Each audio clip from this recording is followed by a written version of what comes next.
खत्म कर लिया। अगर नबी पाक सल्लल्लाहु ताला अलैहि वसल्लम से हया होती तो आदमी डर डर करके जीता है कि अचानक मेरी मौत आएगी, कब्र में जाऊंगा तो हुजूर देखेंगे तो क्या कहेंगे, जो मेरा गुलाम है इस शक्ल के साथ आया। तो आदमी को शर्म हया अगर बाकी रहे अपने मुस्तफा से तो जीने का ही अंदाज नहीं लगता। खौफे खुदा अगर दिल के अंदर है तो इस तरह अय्याश नहीं रहता। इसलिए ये दो चीजें वापस अपनी जिंदगी में ले आओ। जब तुम जिंदगी तब्दील करोगे तब फिर तुम्हारा एक नारा भी बड़ा असरअंदाज होगा। बाकी यहां मजमू में बैठ कर के चीखने और चिल्लाने से क्या होना है। अगर तुम्हारे यहीं बैठ करके नारे लगाने से ही सब कुछ होना था तो क्या बात थी। लेकिन अमल के मैदान में तुम्हें तब्दीली लानी होगी मेरे अजीजों। आला हज़रत फाज़िल बरेलवी रज़ी अल्लाह तआला अन्हु ने इसी दुनिया को दूर करने के लिए तुम्हें नसीहत की थी। ये वो दुनिया है जिसके तुम मतवाले हो गए हो। आज 4 लोगों की दोस्ती की वजह से तुमने अपनी शनाख्त बिगाड़ ली, हुजूर की सुन्नतों को पीठ पीछे फेंक दिया, अपनी दाढ़ी को बार बार छिलाकर गटर के हवाले करते रहे सिर्फ इसलिए कि 4 लोगों में मेरी शक्ल अच्छी रहे, इमेज अच्छी रहे। तुम ये नहीं सोचते कि मेरे नबी पाक जब मुझे देखेंगे तो क्या कहेंगे। हुजूर पाक सल्लल्लाहु ताला अलैहि वसल्लम की अगर नजर पड़े तो मुझे मेरे आका क्या कहेंगे। ये दुनिया जो तुम्हें दिख रही है हकीकत नहीं है मेरे अजीजों। उठो है जवानों, छोड़ दो इन तमाम अय्याशियों को। शहद दिखाए जहर पिलाए कातिल डाइन शोहर कुछ, इस मुर्दार पे क्या ललचाना, दुनिया देखी भाली है। आला हज़रत फरमाते ये दुनिया शहद दिखाती है, जहर पिलाती है। जितना ये टीवी चैनल्स में सीरियल्स हो या फिल्म हो, जो कुछ भी दिखता है ये सिर्फ तुम्हें शहद की तरह लगता है, हकीकत नहीं। ये तुम्हारे अखलाक का कातिल है। ये पूरा इंटरनेशनल तरीके से जो मुसलमानों के अखलाक को तबाह करने की साजिशें हैं, तुम समझते क्यों नहीं। तुम फैन बने हुए हो किसी हीरो के, किसी हीरोइन के। हमारी बच्चियां ख्वाबों में शहजादे सवार कर बैठी हैं, कैसा चाहिए जैसा फिल्मों में। नौजवान लड़का यही सोचकर बैठा है कि मुझे फिल्मों जैसी औरत चाहिए। तुम मुस्तफा करीम के गुलाम हो, कभी ये क्यों नहीं सोचा कि मुझे अगर निकाह में चाहिए तो फातिमा की कनीज चाहिए। एक खातून ये ख्वाब क्यों नहीं सजाती कि मुझे अल्लाह ताला रफीक हयात और शरीक हयात दे तो हैदर कर्रार का गुलाम अता करे। ये मुसलमानों के तौर तरीके थे। लेकिन तुमने दुनिया में मां होकर मस्त होकर किसी और की इक्तिदा को अपना लिया। आ जाओ उसी नुक्ते पर, तुम्हारी कामयाबी अभी भी तुम्हारा इंतजार कर रही है, अभी भी तुम्हारा इंतजार कर रही है। तुम्हें बुला रही है वो वादियां जिन वादियों को मेरे मुस्तफा के गुलामों ने अजानों से पुर कर दिया था। आज वो वादियां चीख चीख कर बुला रही हैं। इकबाल ने कहा था कि ये तमाम जो हालात बदले वो जमाने में मुअज़्ज़ज़ थे मुसलमान होकर, आज तुम खार हुए तारीके कुरान होकर। आज तुम सब छोड़ गए और वो तमाम वादियां आज जिस तरह वीरान नजर आ रही है। एक बात मैं कहता हूं मेरे अजीजों, न संभलोगे तो मिट जाओगे ए हिंदी मुसलमानों, तुम्हारी दास्तां तक न रहेगी दास्तानों में। और फिर बहुत खूब ये कहा है शायर ने, नहीं तेरा नशीमन कसर सुल्तानी के गुंबद पर, तू शाहीन है बसेरा कर पहाड़ों की चट्टानों में। तुम जिस तरह की जिंदगी गुजार रहे हो ये मेरे मुस्तफा की दी हुई जिंदगी नहीं है। सुबह गाने सुनते उठना, शाम को रक्स देखते हुए सो जाना, नहीं मेरे अजीजों, गुलाम मुस्तफा की सुबह शामें ऐसी नहीं होती गाने की धुन पर सुबह करता हो और फिल्म देखते हुए सो जाता हो। बल्कि मेरे मुस्तफा का जो गुलाम है वो यूं कहता है, मैं सो जाऊं या मुस्तफा कहते कहते, खुले आंख मेरी सल्ले अला कहते कहते। यह हमारे नगमे थे, यह हमारी जिंदगियां थी। जब से बदल लिया तुमने इन जिंदगियों को, उनसे फिरे जहां फिरा फिर आई कमी वकार में। जो कुछ आज कमी है वकार में। अजीजान गिरामी वकार, वो दौर कैसा था जब ये औलिया कामिलीन थे। इनके दीवार को आप मुताला करें या पढ़ करके देखें, इनका दुर्वेशाना अंदाज भी काफिरों के दिलों पर एक रौब तारी किया हुआ था। आज हुकूमत के तख्त पर बैठ करके भी बिल्ली बने हुए हमारे लीडर नजर आते हैं। क्यों? कौम को बेच खाने वाले लीडर कुछ नहीं कर पा रहे। आज इसलिए मैं आपसे ये गुजारिश करना चाहूंगा, कुरान कहता है फलयहज़रिल्लज़ीना युखालिफूना अन अम्रिही अन तुसीबहुम फितना औ युसीबहुम अज़ाबुन अलीम। अल्लाह फरमाता है लोगों, मेरे नबी के हुक्म की मुखालफत करने से बच जाओ। अगर तुम रसूल के खिलाफ चलते रहे, अल्लाह फरमाता है अनकरीब अल्लाह तुम्हें फितने में मुब्तला कर देगा या दर्दनाक अजाब में गिरफ्तार करेगा। हुजूर की मुखालिफत करोगे फितनों में पड़ जाओगे। और आज इतने फितने हैं, इतने फितने के गिन नहीं सकते।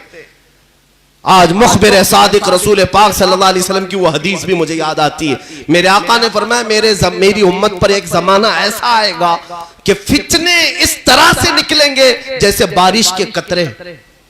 इतने फितने होंगे मेरी उम्मत में। और एक मिसाल में मेरे आका ने यह फरमाया, तस्बीह के दाने जिस तरह टूट कर बिखर जाते हैं, तस्बीह की अगर डोर टूट जाए, तस्बीह का धागा अगर टूट गया तो उसके जो मनके हैं कैसे जमीन पर गिर जाते हैं। हुजूर पाक सल्लल्लाहु अलैहि वसल्लम फरमाते हैं फितने इस तरह से फैल जाएंगे, एक को पकड़ने की कोशिश करोगे दूसरा उधर चला जाएगा, दूसरा पकड़ने की कोशिश करोगे तीसरा इधर चला जाएगा। आज फितनों का दौर ऐसा ही है, आप देख नहीं रहे। आज हालात ऐसे हैं कि घर जलाए जा रहे हैं और तुम अभी अपने ऐश को खत्म नहीं करना चाहते। क्या मेरे अजीजों ये फिक्र का वक्त नहीं है? क्या ये सोच विचार का वक्त नहीं है? क्या ये लड़ने का वक्त है? आज तुम्हारी अजानें दाव पर लग गई, रसूल पाक सल्लल्लाहु अलैहि वसल्लम की इज्जत पर मुसलसल हमले, बल्कि अल्लाह रब्बुल इज्जत की शान में भी गालियां दी जाने लगी। हिंदुस्तान का मजलूम अगर कोई तबका है तो हम हैं। सबसे ज्यादा टारगेट जिस कौम को किया जा रहा है वो हम हैं। आज किसी दूसरे धर्म को इतना नहीं छेड़ा जाता। क्रिश्चियन यहां पर क्या खा रहे हैं, कैसे जी रहे हैं, किसी को फर्क नहीं पड़ता। लेकिन मुसलमान क्या खा रहा है, किस तरह खा रहा है, इस सब की फिक्र बड़ी है। कौन सा गोश्त खाता है, हलाल तरीके से या झटके से, इसकी फिक्र है। दुनिया नंगी घूम रही है, उसकी फिक्र नहीं। लेकिन हमारी बच्चियां हिजाब भी पहने तो उन्हें तकलीफ है, हिजाब भी पहने। अरे यहां तो स्कर्ट वाले हाफ कपड़े वाले वैसे ही घूम रहे हैं। हमने कब किसको उंगली उठाई है? आजाद मुल्क के मजे ले रहे हो लोग, लेकिन हमारी बच्चियों का हिजाब भी अगर गड़ता है। अजानों का मसला है, सारी इबादत खानों में सब कुछ आवाजें अब तक चलती रही, भजन भी चलते रहे, घंटियां भी बजती रही, क्रिश्चियनों के यहां भी गीत गाए जाते रहे, गुरुद्वारों में संगीत पढ़ी जाती रही, लेकिन किसी का जिक्र नहीं। पूरे हिंदुस्तान में अगर आवाज से किसी को तकलीफ है तो अजानों से। टारगेट एक ही कौम, तुम ही हो। इसीलिए आला हजरत ने जो फरमाया, तवज्जो चाहता हूं, आपने फरमाया था तेरी गठरी ताकी है और तूने नींद निकाली है। तू कहता है मीठी नींद है, तेरी मती निराली है। ये किस लिए कहा था आला हजरत ने? तेरी गठरी ताकी है, मतलब तुम्हारे पास जो ईमान की दौलत है यही सबको खटक रही है, यही सबको खटक रही है। तेरी गठरी ताकी है और तू सो रहा है। ये बड़े ताज्जुब की बात है। दूसरों को चोरी का डर नहीं, उनके पास है क्या? चोरी अगर होगी तो ईमान की होगी। तुम्हें डरने की जरूरत है। अलर्ट रहो, बेदार रहो। आंख से काजल साफ चुरा ले, यहां वो चोर बला के हैं और तुम सोए जा रहे हो। अजीजा ने गिरामी वक़ार, आज मुझे बताओ उम्मत के गयूर नौजवानों, कल क़यामत के दिन मौला जब हिसाब के मैदान में खड़ा करेगा, मेरे आका सल्लल्लाहु अलैहि वसल्लम फरमाते हैं उस वक्त तक कोई आदम का बेटा कदम नहीं हटा सकेगा जब तक मौला ताला के 5 सवालों का जवाब नहीं देगा। उनमें से पहला सवाल मौला ये फरमाएगा, ए इब्ने आदम, ए आदम के बेटे, मैंने तुझे जवानी दी थी, कहां कहां खर्चा किया, जरा हिसाब दे दे। अल्लाह ताला जब ये सवाल करेगा, जवानी का हिसाब देना इतना भारी हो जाएगा, इतना भारी कि मुहद्दिसीन फरमाते हैं बाज लोगों को 300 साल लग जाएंगे, बाज को 400 साल लग जाएंगे जवानी का हिसाब देते देते। मैं तुमसे पूछता हूं, कल बरोज़े क़यामत अगर तुमसे सवाल कर लिया जाए, जब मेरे नबी पाक की शान में गालियां दी जा रही थी उस वक्त तू कर क्या रहा था? तुम जवाब यही दोगे कि मैं फेसबुक चला रहा था, गेम खेल रहा था, रात भर चैटिंग कर रहा था। तुम्हारे पास मसरूफियत क्या थी? क्या तुम्हारा दिल दर्द कर रहा था? मैं तुम्हें बताऊं मोहब्बत किसे कहते हैं। मेरे आका सल्लल्लाहु ताला अलैहि वसल्लम का बायकॉट किया था मक्का वालों ने। 3 साल तक मेरे आका सल्लल्लाहु अलैहि वसल्लम का सोशल बायकॉट किया था मक्का वालों ने। हुजूर सल्लल्लाहु अलैहि वसल्लम और उनके चचा और उनके खानदान वाले शौबे अबी तालिब एक घाटी है, पहाड़ों के बीच में रह रहे थे। 3 साल तक खाना पानी तक बंद करके रखा था और उनसे मक्का वाले सलाम कलाम मिलना जुलना रिश्ता सब कुछ बंद रखे हुए थे। यहां तक कि इन 3 सालों में कई दिन ऐसे आए मेरे आका के ऊपर कि हुजूर पाक सल्लल्लाहु अलैहि वसल्लम ने दरख्त के पत्ते चबा कर खाए और चमड़े को उबाल करके खाया, चमड़े को पानी गर्म करके उबाल करके खाए। ये 3 साल बड़ी सख्ती के गुजरे, लेकिन मोहब्बत किसे कहते हैं मैं बताऊं आपको। साद इब्ने मुआज मदीने के एक सहाबी हैं जो हुजूर पाक के हाथ पर इस्लाम ला चुके थे बहुत पहले ही, मक्का आकर के ही, और मदीने में रहते थे। मदीना 450 किलोमीटर दूर है मक्का से। उस जमाने में तकरीबन 9 दिन का सफर हो जाता था। जब साद इब्ने मुआज को पता चला कि रसूल पाक का बायकॉट किया है मक्का वालों ने, मेरे आका पत्ते खा रहे हैं और चमड़े को गर्म करके खा रहे हैं। साद बिन मुआज सरदार थे अपने कबीले के, अंसार साहबा में सरदार थे, खजूरों के बागीचों के मालिक थे, बड़े पैसे वाले थे।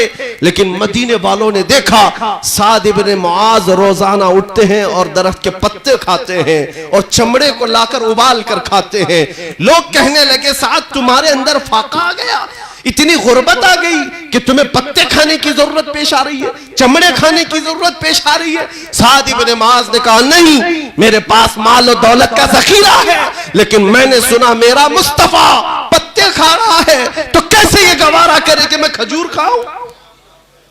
मेरा दिल नहीं गवारा करता कि मैं खजूर खाऊं या रोटी खाऊं।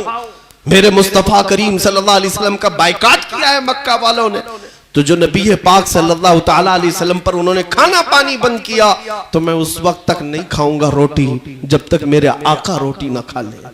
ये सहाबा की मोहब्बत थी। आज नबी कौनैन सल्लल्लाहु ताला अलैहि वसल्लम की मोहब्बत रखने वालों इतनी तो फिक्र कर सकते हो कि तुम्हारे अंदर बेचैनी आ जाए, बेकरारी आ जाए कि मेरे नबी की इज्जत अब सलामत नहीं रही, तो मेरी कौन सी इज्जत सलामत रहने वाली है, मेरे घर की क्या इज्जत बचने वाली है। मैं एक बात जिम्मेदारी के साथ कहता हूं, बात कड़वी जरूर होगी, या उलमा या मशाइख या सज्जादे या आस्ताने, एक बात याद रख लेना, जो कुछ भी तुम्हारे पास आज है ये सिर्फ और सिर्फ ये खानकाहों और दीवारों की वजह से नहीं, ये मेरे मुस्तफा की वजह से है। नबी पाक सल्लल्लाहु अलैहि वसल्लम की निस्बत से सब कुछ मिला है। उलमा को जो इज्जत मिली है, उलमा का आज जो माश चल रहा है, वो सब नबी के टुकड़ों पर है। खानकाहों के जितने सज्जादे हैं वो जो कुछ भी खाते हैं वो मेरे मुस्तफा का सदका खाते हैं।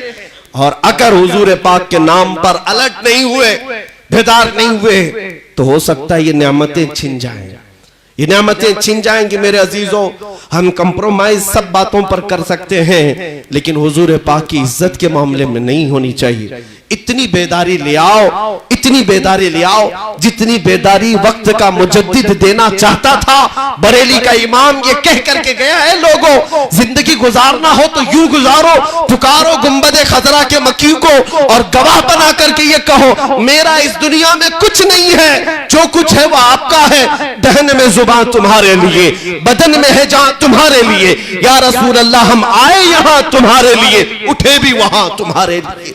जीने का तरीका ये होना चाहिए। और मुर्शिद गिरामी हुजूर ताजुल शरिया रहमतुल्लाह ताला अलैह ने आखिर वक्त में ये मैसेज दिया था, जिंदगी ये नहीं है किसी की किसी के लिए, जिंदगी है नबी की नबी के लिए। ना समझ मरते हैं जिंदगी के लिए, अरे जीना मरना है सब कुछ नबी के लिए। हुजूर पाक सल्लल्लाहु अलैहि वसल्लम के हो जाओ। आज हमारी ये गरज, हमारा ये ऐलान और हमारी ये पुकार, तुम जो समझते हो ये तकरीर समझो, खिताबत समझो, बयान समझो, वाज समझो, जो तुम्हारी मर्जी, लेकिन हम चाहते इतना ही है कि जिस रास्ते पर मेरे आका ने सहाबा को छोड़ा था वो रास्ता आज भी तुम्हें पुकार रहा है। आ जाओ उसी रास्ते पर, आ जाओ उस रास्ते पर, इसलिए कि उस रास्ते में कोई कजी नहीं, कोई टेढ़ापन नहीं। वो रास्ता मदीने से सीधे मेरे मौला की बारगाह में ले जाता है। और ये औलिया कामिलीन के उर्सों पर आने वाले, आप यहां कोई तमाशा देखने नहीं आते, इन औलिया के आस्थानों पर, उर्सों पर आने वाले रात भर इंटरटेनमेंट करने के लिए नहीं आते। यहां जो आते हैं वो दिल की इस्लाह के लिए आते हैं। मैं अभी किताब अजुमिया साहब ने